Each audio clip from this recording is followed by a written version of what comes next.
body, soul and spirit. Emmeme, omubiri n'omwoyo. Ebintu bino byankonfusinga nnyo nga neebuuza ddala. Emmeme, omubiri, yes, omubiri gwero nga ngulaba, naye nga neebuuza emmeme ate omwoyo nga sibitegeera bulungi. No topic emu ku zisinga okuba nga zitawanya abaana ba Katonda okutegeera kiki ddala njawulo ki eri wakati wa bino byonna bisatu. Olwo ngenda okuba nga nkuyitiramu era nsuubira nti ngenda bikuyigiriza nga batakuyigirizanga nako yadde. So mukwano gwange sticking around olabe nga oyiga ebintu bino mukwano wetagira ddala okubika ekinjago ga mulimu okuyigirizibwa kungi mu video olunaku olwaleero. Yes, mukwano nze Brother Stephen Chosen Generation nga kweno kyatuba tuddamu ebirooto n'okuba nga tuyigirizibwa nga abaana ba Katonda. Eno channel olina okulenna ogyetaaga. Ngenda kutandikira oba kuki katandikire ndowooza ku mubiri mukama ffe omulungi ebazibwe nnyo. Nokyolina okutegeera nti ekituufu kiri nti gwe kennyini obanga bondaba waneeno si bwendi kwano tolina kyommanyiiko. Olaba bulabi kiki kifaananyi naye munda munze mulimu omuntu omulala. Munda munze mulimu omuntu omulala gw'otayinza na kumanya ki kyalowooza naye ki kyali capable kubanga asobola okuba nga akola. So munda mugwe mulimu omuntu omulala. Tulina omubiri, tulina emmeme, tulina omwoyo n'ebintu bino byawulirawa. Olwekyo ndi njagala okubasomera ekyogera ku mwoyo ku bintu bino bisatu byenjogerako olwaleero: omwoyo, omubiri n'emmeme. Nebulaniya 4:12 For the word of God is living and active, sharper than any two-edged sword, piercing to the division of the soul, that's one, and of the spirit, that's two, and joints and marrows, that's the flesh. Mukama from Nigeria, and discerning to the thoughts and the intentions of the heart. Nti ekigambo kya Katonda kiramu ate era kikozi. Bible Uganda tekijja bulungi. Ula Bible Uganda begamba ekigambo kya Katonda kiramu ate era kikozi era kisala okusinga buli kitala kyonna eky'obwogi obubiri era kiyitamu n'okwawula ne kyawula obulamu n'omwoyo n'ennyingo n'obusomyo. Naye oluzungu ejja bulungi. Piercing to the division of the soul, tutogerako olwaleero, and the spirit, of the joints zimanyi ennyingo ne and marrows obwe mubiri, ennyingo n'omubiri ebibiri ku mubiri, eyogera ku mwoyo direct, eyogera ku ki ku mmeme direct. Ekigambo kya Katonda kiramu ate era kikozi. Ekigambo kya Katonda kisala ne kyawula omwoyo ne kyawula emmeme Bible Uganda ebo bisebulamu ne kyawula mpaka ku marrows. Ebintu ebisatu ebyogerako marrows, bones and marrows mumanyi bulungi nnyo amagumba gali ku mubiri gwaffe, then omwoyo n'emmeme biri munda muffe. Kigambo kya Katonda. So kigambo kya Katonda nga kirina kukyusa kino okuyingira munda mugwe ne kyawula ebintu ebyo byonna. Mukama ffe omulungi ebazibwe nga tugenda kubanga tukitunulira olunaku olwaleero. Katandike ku mubiri. Omubiri gwe guno gwolaba physical appearance, biological factors zolaba kunze, emikono, kamwa, golaba kunze n'ebikola byange byolaba yeze gwolaba. Gwe mubiri guno gwokola ki gwolaba. Omubiri ye tent, ke kayumba mwentuula. Okay, kyolina okutegeera nti gwe mukwano gwange oli mwoyo, you are a spirit that possesses a soul and a body. Oli mwoyo ogutudde mu mubiri ate nga olina emmeme naye nga gwe kennyini identity y'entuufu oli mwoyo. Mukama bwe yali atandika ensi eno yabumba omuntu kuva mu nfuufu. Kyokula atugamba enfuufu muki mu nfuufu. So Mukama yabumba omuntu kuva mu nfuufu n'amuteekamu omwoyo. Kati omwoyo guli mu nfuufu gwe mubiri gwo guno. So omubiri guno ke kayumba mwentuula. Omubiri guno omwoyo mutukuvu naye mwatuula. Bible TV tugamba mu kitabo kya Kolisi ekisooka Esura 6:19 temanyi nti muli yeekaalu ya Katonda nga n'omwoyo mutukuvu atuula mu mmwe. Mukama ffe omulungi ebazibwe. Eno yeekaalu, eno nnyumba gitwale nga bw'olaba ennyumba osobola okutegeera bulungi ekintu kino. Eno yeekaalu, nnyumba mwentuula n'omwoyo wa Mukama mwatuula.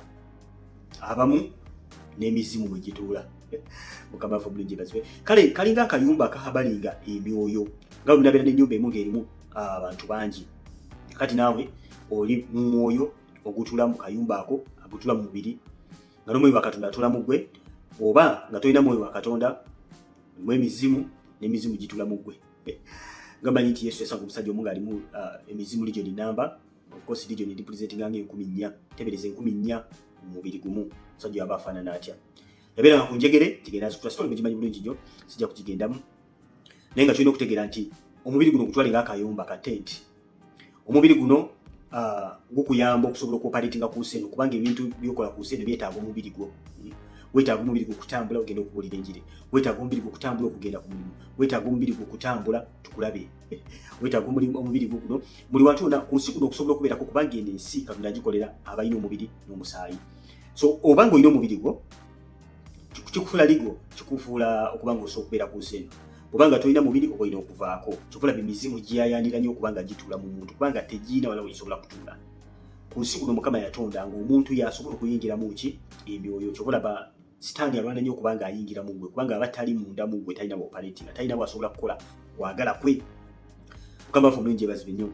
So bw'obanga olimu emizimu, olimu Sitaani mungi, aba atudde mu gwe, Sitaani aba ayagala kukola ki? Kweraga eri ensi ng'ayita mu gwe. Obanga ojjuzidde omwoyo wa Mukama, nga tudde mu kayumbako, nga tudde mu tenti yo, nga tudde mu yeekaalu ye, Mukama naye aba ayagala yeerage, obwakabaka bwa Katonda bujje bulabike ku gwe bulamu bwo, naye nga kyolina okutegeera nti omubiri guno ke kayumbako muntula. Omubiri guno gulina biological factors tulabako, amaaso, biki byonna. Omubiri mugumanyi buli nnyo tekuba confused nga kyendowooza. Naye kati ng'oku omwana wa Katonda olina okugulabira mu perspective ey'okuba nti yeekaalu ya Katonda. Bayibuli kyeva egamba oyogera n'osoma awo nti buli alizikiriza yeekaalu naye alikola ki? Alizikirizibwa. Lwaki? Kubanga bukkiriza Mukama n'omuleeta munda mu gwe, awa yeekaalu yo obulamu. Omwoyo yaleeta obulamu. Bayibuli egamba omwoyo yaleeta obulamu, omubiri teguliko kye gugasa. Ate omubiri gwe tulabako lwaki? Kubanga teguliko kye gugasa. Lwaki? Kubanga omubiri just kayumba. Kati ennyumba n'omuntu ki ekisinga amakulu? So of course omuntu yasinga makulu si nyumba. So Bayibuli nga begamba nti omwoyo yaleeta obulamu, teguliko kye gugasa. Omubiri guno gulina akaseera katono nnyo, omwoyo tegulina kaseera yadde. Omwoyo gulivinga in eternity, whether you go in heaven, whether you go in hell. Omubiri gwange nja kutegeera nti omubiri gwange guno eri yeekaalu ya Katonda, yeekaalu ya Mukama atula mu nze ate nange ntula mu ye. Mukama waffe omulungi yeebazibwe. Ffenna tuli muno mu yeekaalu, tuli muno mu eno tenti y'ensonga. Lwaki kirungi nnyo okubanga okuuma tenti yo nga ntukuvu, kubanga Mukama Katonda mwatula. Kubanga ogikuuma weema ya Katonda ng'ogirabira bulungi nnyo nga toganya, tali mutuukirivu, kubanga bugisemberera. N'omwoyo mutukuvu alimu okubeera munda mu gwe ng'akola ki? Ng'asinda. Nga Bayibuli etugamba do not grieve the Holy Spirit. Omwoyo mutukuvu atula munda mu gwe n'obanga okola ekibi ekyamu, abeera munda mu gwe, of course naye akola ki? Ng'asinda. Ani yandyagadde okubeera mu nnyumba ng'asinda? Ennyumba ye eyinza okuba ng'etonnya, erimu ebitulituli, enkuba bwe gyeyingira buyingizi. So topic endala y'okuba nga tugaadinga yeekaalu ya Katonda, naye nga mukono ekyo obanga olina ategeera ekintu kimu ng'omubiri, tulina ebintu bisatu eby'okwogera ku olwaleero. Tulina omwoyo, tulina omubiri, tulina emmeeme, body, soul and spirit. So ekyo kye tusanga ku mubiri gwaffe, n'ebirala byonna bisobola okulaba ebiri ku mubiri, ebiri physical, ebirabika, ky'oteeka munda bibamu bw'oti n'okola ki? N'olaba. Bino bye tulaba n'amaaso gaffe gano agayikamu ettaka. Mukwano gwange, ogwo gwe bayita omubiri. No, kyolina okutegeera ekira ku mubiri guno. Omubiri guno gulina bye gwetaaga nga gwo, saagala nnyo bigenda mu lwaliro, saagala ffe gye wanvu ennyo eno. Omubiri gulina pressure giguteekako. Of course ebiri common, maybe otulo, maybe procrastination, laziness, maybe okwesanyusa gwonga bwe gwagadde, oluusi okulaba bigusanyusa, oluusi byakukabakaba bwe gutyo. Omubiri gulina ebyagwo bye gwetaaga. Mukama waffe yeebazibwe. Era Bayibuli egamba nti omubiri n'omwoyo bibeera mu lutalo. Sijja kuba twongera okubanga ekyantu bwe tukiraba amaaso eyo, kyenda banga tweyongera. Kati tugende ku kye bayita emmeeme. Emmeeme ecomprising ebintu nga bisatu. Kisokera ddala ebirowoozo bye tuyita mind. Number 2 ecomprising bwa kye tuyita emotions zo, feelings zo zoyina ng'omuntu. Number 3 will, ze choices ezokola oba okusalawo ng'omuntu. Mukimanyi nti n'obulokozi nabwo okusala obusazi ng'omuntu. Ekyo Mukama yakikuwanga ekirabo kyabwereere. So ebintu ebyo bisatu biri mundaayo, mu mmembe eyo. So ebintu bino byopaletinga bitya? Emmembe opaletingira ku bintu by'oyingiza within you, munda mu ggwe. Emmembe yo opaletingira. Ebirowoozo byo byopaletingira ku bintu biyingidde munda mu ggwe. Emotions zo ng'omuntu zopaletingira ddala, oba feelings zo zopaletingira ddala ku bintu ebiyingidde munda mu ggwe. Feelings empulira mu ngeri gy'oba owuliramu. Byopaletinga bekolera ku bintu ebiyingidde ddala munda mu ggwe. Ebirowoozo byo, emotions zo ng'omuntu, n'okusalawo kwo ne choices ezokola ku mmeeza eziri ku mmeeza ziva mu ebyo ebiri munda mu ggwe kw'otoola n'ogamba kati okusinziira ku kino ne kino ebiri munda mu ggwe, n'ogamba kati nsazeewo bwe nti n'olyoka osalawo ng'omuntu. Kakati mukwano gwange gwe mala gatunula ku buli ky'otunuddeko, wano wagenda okuva obuzibu obw'amaanyi. Mukama waffe omulungi yeebazibwe nnyo. So kiba kirungi nnyo n'omuntu aligabula ekiyingira mu bulamu bwo, kubanga ebiyingira munda mu ggwe bye bikomprising emmeeme eno, whether you are aware oba toli aware at all. Bw'obanga owuliriza music wa Katonda, bw'obanga owuliriza gospel music, ojja kwesanga nga in the next few hours ojja kuwulira ng'oluyimba lujja munda mu ggwe nga si nabyo oliko, oli mu byo olusolumira ogenda owulira otandise okuyimba oluyimba luli lwobadde owuliriza buli kaseera. Kubanga obadde owuliriza music w'ensi ojja kwekanga nga obadde olimu okulowooza ku Katonda ogenda olaba nga oluyimba lw'ensi luzzaawo ng'ate oli mu kuyimba luyimba kati ate weebuuze ate kati mbadde ndi ku Mukama kati ngira ndi mu kuyimba biyimba ebitusi birimu n'okwaka naye obisa ate kati bino bivuddewa. Mukama waffe omulungi yeebazibwe nnyo. Bivuddemu ebyo byadde bikuyingira munda mu gwe and sometimes muna tokiina ku control. Oluusi w'okolera bakuba music omubi gw'otaagala kula naye tolina kyakola w'okolera. Oluusi mulina amaduuka g'endiraanye onakuba ebidongo naakola ki. Oluusi their neighbors buli ku mizigo oba oli awo naye nga music oyo aleekaana nnyo ate tamuggyako. Kwegamba n'ogenda okulya ng'emmeeme eyo buli kaseera efeedinga ku bintu ebyo toyagala na kubyagala naye ng'obifiiri ojja kukanga naye bikuyingidde. Oluusi nawe oyimba ebintu bibadde tokola ki toyimba. Kati kyekimu ne ku birowoozo sometimes oyinza okuwulira ebintu nga bingi okanga nawe olowoozezza ku ebyo. Oluusi ntalo oluusi kyonna ekiba kize whether kutya bulwadde nga covid bwe yajja teka ku bwonke osanga n'okulota byokola ki byolota. So emmeeme eyo yeerimu ebyo ebintu. Kati olutalo oluvaawo Bayibuli yogera nti omwoyo n'omubiri byolekanye olutalo. Omwoyo n'omubiri byolekanye olutalo olw'ebyo ebintu biba biyingidde munda mu ggwe. Kubanga omwoyo gwe guyigiriziddwa bakuyigiriza nti tolina kukola kino tolina kukola kiri tolina kukola kiri. Kati awo gumanyi standard ya Katonda gy'ayagala. Naye ate emmeeme terisiivinze standard eri. Emmeeme erisiivinze bino ebintu by'ensi. Oba oli awo wayingira mu bulokole naye ebintu ebyo tebinaba kuva munda mu ggwe bikyalimu. Oluusi bimu okyabinyumirwa. Kati n'olaba nga waliwo olutalo wakati w'omubiri gwo n'omwoyo gwo naye nga kivudde ku mmeeme eyo okubanga ebintu ebyo byatereka munda mu ggwe. Emmeeme eyo yesitowayo etereka ebintu. Yesitowa eringa memory card yetereka buli kintu kyonna. Nti n'ebintu ebimu oyinza okubanga ssaawa zino si byoliko naye olw'okubanga byayingira munda mu ggwe just akazimbulukusa katono bwe kati kakumala okuddamu okulireeta buli kintu kyonna n'oddamu n'obiraba bulungi nnyo nga bwe byali akatambire kakomawo. Kyova olaba omuntu yenna Mukama nga yakusuula mu muze omubi tekyandibadde kirungi okubanga oddayo n'owuliriza ebiboozi ebitanyuma.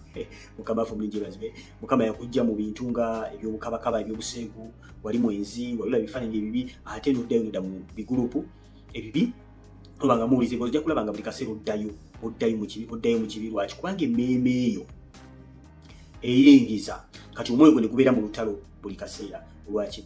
Emmeeme efeedingira ku senses zaffe zino etaano ze tulina. 5 senses zino zamuzimanyi bulungi gye twayimbanga. How many senses do you have wansi mu kindergarten?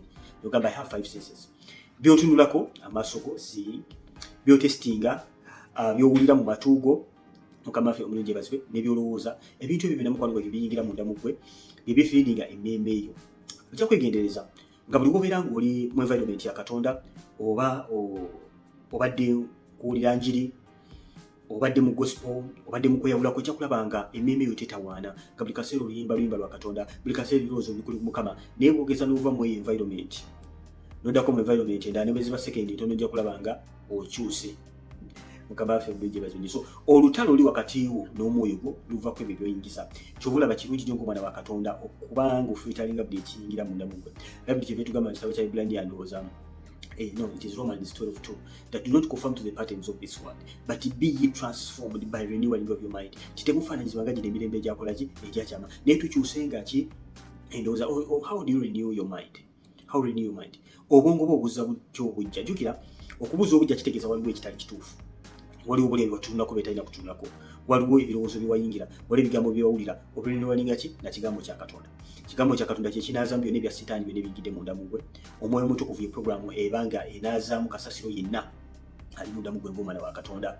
Mukama waffe omulungi yeebazibwe nnyo. So tulina kwefaananyiriza ng'omulembe ogwakyama. So in other words olina okuba nga omwoyo gwo omanyi kwaki MSF bagiyita embeera y'omwoyo gwo eriisa omwoyo gwo mukwano gwange gusobole omwoyo gwo kubanga guyingiramu ebyo bwa Katonda osobole okufulumya ekyo ekiyingidde munda mu ggwe. Mukama waffe omulungi yeebazibwe nnyo. Nawe kyolina okutegeera ng'omwana wa Katonda nti kyangu nnyo okukkiriza Yesu, kyangu nnyo okugamba nti ndokose. Kyova olaba mulokoka buli wiiki, kyangu nnyo okugamba nti ndokose. Naye ate omwoyo gwo okukyuka, omwoyo gwo kubanga gufaanana ekyo kye wakkiriza ogw'omulimu gw'amaanyi. Kyova olaba olina okujja ku kkanisa buli kaseera. Kyova olaba olina okubeerako eno kyano buli kaseera okubanga oyigirizibwa oliise omwoyo gwe tukuyita kuliisa mwoyo. Ekijjula mu mwoyo gwe, ekijjula mu mutima gwo kyekikola ki kyekifuluma. Buli wonabeera nga tojjuziddwa munda mu ggwe n'oleka Setaani n'ajjuzaawo n'oleka ensi n'ejjuzaawo. Jjukira Bayibuli etugamba naye tuli mu nsi muno ensi tuli bansi. tetulina kwefaananyiza bansi tuli baana ba Katonda. Kitegeeza olina okuba ng'olya emmere ey'obwa Katonda wadde ng'oli kuno ku nsi ey'abalamu. Olina okuba ng'ojoozawo ekinayingira munda mu gwe ne kijjula kye kigenda okuba ng'ofulumya. Entalo ez'omwoyo ezisinga munda mu gwe eziri within z'otanaba kuwangula ziva ku ebyo ebintu ebiri mu bulamu bwo by'otayagala kutanga, oba ebyaliwo emabega ebitannaba kuvaawo, bitannaba kudiringibwa nabyo.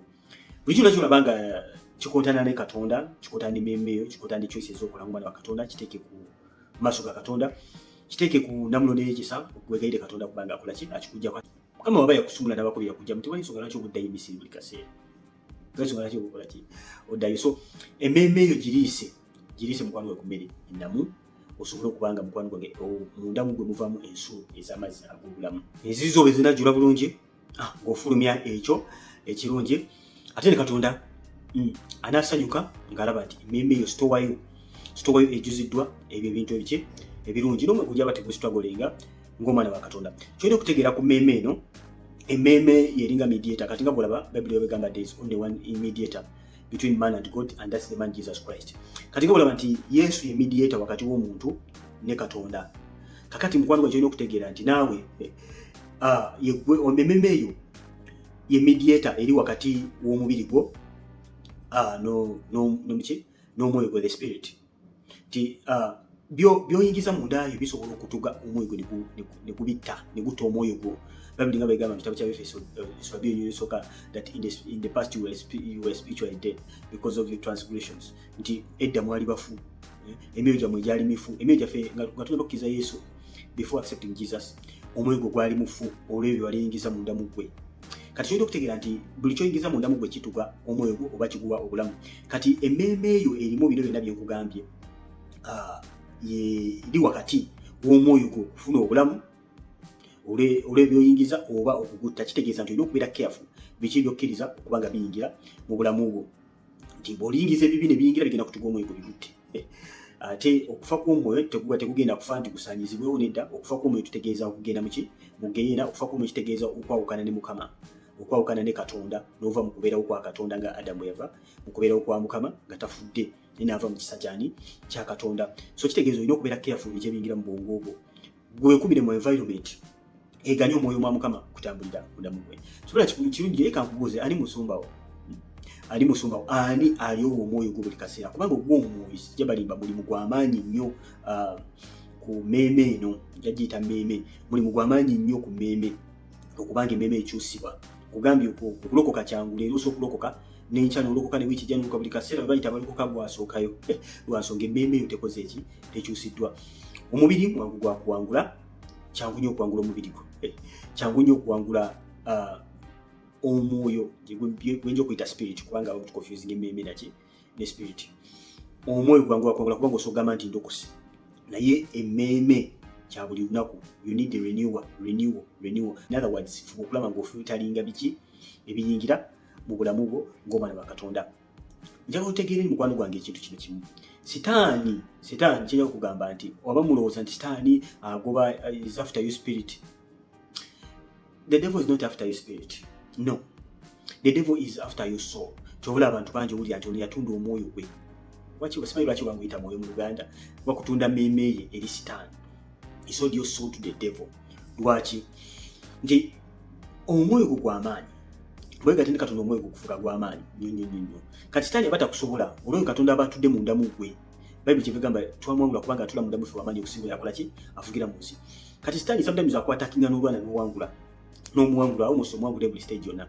Ne kati kyakola ng'addayo ku trick yemu gye yakozesa Adamu, ng'akuleetera okubanga otandika okudawutinga ebiri munda mu gwe, ng'akwetera olutalo munda mu gwe, ng'ayingiza ebintu munda mu gwe ebigenda okuleta nga gwe kennyini n'omwoyo gwo okulaba ng'ova maaso ga Katonda olw'ebyo oyingiza munda mu gwe, n'otandika okuba ng'otambulira mu ebyo, n'odipati nga n'ova mu kisa kya Katonda. Kasita omala n'ova mu kisa kya Katonda aba akulina ku access. Kyova olaba sitaani yafuna legal rights ku Adamu mpaka olwaleero, olw'ensonga nti Adamu yali amaze okuseseetuka n'ava mu kisa kya Katonda. As long as oli mu kisa kya Katonda, sitaani takutya, atya Katonda ali munda mu gwe. Naye bw'obanga ovudde mu kisa kya Katonda, kijja kugamba you nothing. Kali akasajja kalina amaanyi. Weetaaga Katonda okusobola okukakutaasaako. Akasajja kalina amaanyi. Naye Katonda asobola amaanyi okukasinga. abamu wetugera sitani alina amaanyi bagamba nti understand si kuwana musajja oyo asajja kalina amaanyi ensi yonna ekali mu control Katonda ayexemputinga abantu abamu batono nnyo in fact batono nnyo abagenda okubanga bawona akasajja ako okubanga bayingira obwakabaka bwa Katonda ate nawe kimanyi bulungi nnyo so kalina amaanyi kalina influence naye olw'ekisa kya Katonda tumuwangula kubanga ffe abakkiriza Yesu abatono eddala abakkiriza Yesu atula mudamufu w'amaanyi osingafikira musi so tokkiriza sitani kulimbalimba meeyo kubanga agiteekamu ebibyo okwawula ku Katonda asobole okukuba bulungi okulaba nga sitowayo ejjulamu ebyo bwa Katonda kyanguyiza omwoyo gwo kubanga tekubeera mu lutalo kulwanagana n'ebyo ate kubyokipinga okubanga ofiidinga ng'ate olwana ofiidinga ng'oyongera kubanga owa ekibi amaanyi ese mukwano tukyeyongerayo obanga oli mupya mukwano gwange subscribinga okonekade ebo nakikola ekyo ojja kubanga ofuna videos buli etteeka ojja kubanga ofuna notification bajja bakulaga tutaddeyo videos olimo okumisinga video n'emu kyokola bagamba buli video kitukola wano eri very important kyalibadde kirungi nnyo okubanga ogimissinga obaka buli busharinge eri mu WhatsApp groups n'abalokola abalala bonna basobola okubanga babutegeere topic econfusinga nnyo by the way nange yakonfusinga okubala ebbanga ddene so tukyalinga obubaka buno ne Mukama alaba omukisa katuyongereyo nawe tugeze okupaata ensembayo ey'omwoyo no kyolina okutegeera omwoyo yegwe kennyini oyo Katonda gwe yateeka mu mubiri yegwe kennyini now omwoyo na operating atya omwoyo gwo wegwogera n'omwoyo wa Katonda omwoyo gwo wegwogera n'omwoyo wa Katonda omwoyo mutukuvu bajja mu bulamu bwo awa omwoyo gwo obulamu omwoyo mutukuvu bajja mu bulamu bwo awa omwoyo gwo obulamu omwoyo gwe gugenda buziba n'omwoyo gwa Katonda n'agulaga kyokola ebiseera bisinga embeera bekulemeddeko magezi nze genkuwa kugamba mukwano wange weyawuleko obuuze Mukama kiki Mukama akwata omwoyo gwo mu maanyi ag'omwoyo mutukuvu n'akutwala n'akulaga akozesa mwoyo gwo kyokola obeera mu kusaba n'okusiiba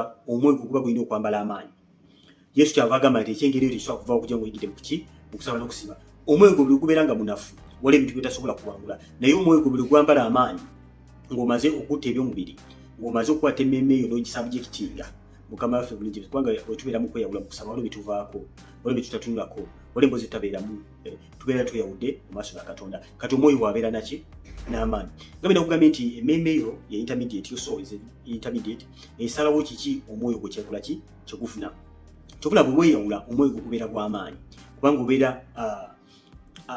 emmeeme esalawo okubanga ofuna eba ekiriyalingibwa ebirowoozo bina bibeera ku ki bibeera ku Mukama so omwoyo ono yayingira mu ki buziba Bayibuli kyeva etugamba nti tambulire mu mwoyo temenga okutuukiriza okwegomba kuki kw'emibiri gyaffe ndowooza kugamba somerewoko Magalatiya essula 5:16 egamba but I say walk in the spirit so that you shall not gratify the desires of the flesh asoma mu Luganda egamba naye njogera gye muli njogera nti mutambulirenga mu mwoyo era temutuukirizanga kwegomba kwa mubiri kubanga okwegomba kw'omubiri kulwanagana n'omwoyo gulwanagana n'omubiri kubanga ebyo byombiriri bikontana mulemenga okukola ebyo bye gwagala Mukama waffe omulungi yeebazibwe nnyo tulabye wano nti batugambye tutambulirenga muki mu mwoyo nawe okutambulira mu mwoyo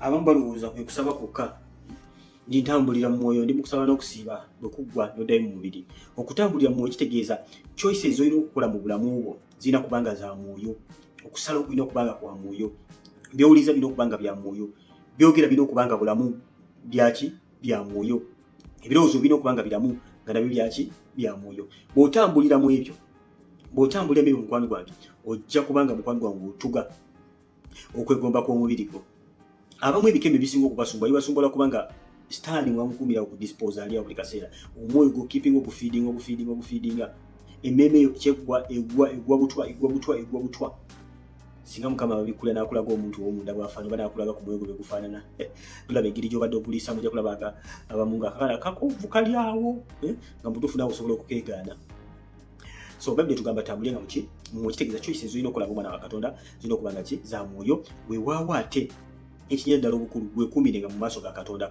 weekuumirenga mu kubeera kwa Mukama kubanga bwe weekuumiranga mu kusaba ne mu kunoonya Katonda ekibi kifa emmeeme yaffe neerinwalingibwa nakunoonya Katonda oyo yekka eyawangula omusalaba yalina amaanyi agasobola okudisandinga amaanyi g'ekizikiza So kikulu nnyo ng'omwana wa Katonda okubanga onoonya Katonda n'amaanyi ge kuba gegenda okuyamba okuwanguza nga Dawudi bwegamba onoonya Katonda n'amaanyi ge kegampanguza ani Goliath. Kubanga tuyagala kwambala maanyi, oyagala kubeera mu bunafu, oyagala kubeerawo oli midioka, onyoga tonyogoga, toyca nga towangudde olutalo nalwo mukwano gwange. Olina okuyingira mu maanyi, omwoyo gwe olina okwambala amaanyi kubanga amaanyi n'obuyinza byakuweebwa ng'omwana wa Katonda. Kati kiri gy'oli okubyambala n'osobola okubanga olwana entalo zonna eziri maaso go, oba okubeera awo n'ogamba amaanyi n'obuyinza byampebwa naye nga tolina ky'okola ng'omwoyo gukanya kuwa butwa kulaba nga gutta busi. So nekyo kyolina okutegeera ng'omwana wa Katonda nti kito kiri nti okutegeera bino ebintu by'omwoyo byetwogerako olina okubanga oli mu nsi ya mwoyo. Omuntu wa bulijjo tasobola kutegeera bino ebintu byonna byetwogerako, tasobola. Lwaki? Kubanga Bayibuli egamba these things are spiritually discerned. So okusobola okutegeera n'okutegeera mukwano wa ekigambo kya Katonda wetaaga omwoyo mutukuvu. Omutukuvu ayogere n'omwoyo gwo ofune omwoyo w'okubikkulirwa. Kati omwoyo gwo Mukama Katonda gwawa okubikkulira, taguwa mubiri gwo, taguwa mmemme eyo. Okubikkulira Mukama akuwa mwoyo gwo.